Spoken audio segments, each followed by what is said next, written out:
ఈ 2026 సంవత్సరంలో కారులో తిరిగే రాజయోగాన్ని పొందేది ఈ 3 అక్షరాలతో పేర్లు పెట్టుకున్నవారే. ఉదాహరణ కనుక తీసుకుంటే ఎస్ అనే అక్షరంతో పేరు మొదలయ్యేవారిని తీసుకున్నట్లయితే శ్రీధర్, సునీల్, సుమన్, సురేందర్ ఇలాంటి పేర్లు ఎస్తో మొదలవుతూ ఉంటాయి. ఆర్తో కనుక చూసుకున్నట్లయితే రవి, రాజేష్, రాకేష్ ఇలాంటి పేర్లు మొదలవుతూ ఉంటాయి. కే అనే అక్షరంతో కర్ణాకర్, కవిత ఇలాంటి పేర్లు మొదలవుతూ ఉంటాయి.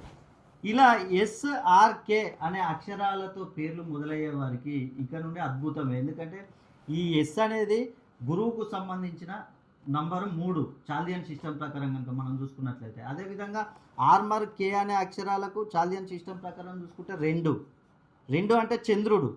మనకు కర్కాటక రాశికి అధిపతి చంద్రుడు. మరియు అదేవిధంగా కర్కాటక రాశిలో గురువు ఉచ్చ స్థితిలో ఉన్నాడు. కాబట్టి ఈ ఎస్ అనే అక్షరంతో పేరు మొదలయ్యే వారికి కానీ ఆర్ మరియు కే అనే అక్షరాలతో పేర్లు మొదలయ్యే వారికి అద్భుతంగా ఉండే అవకాశం.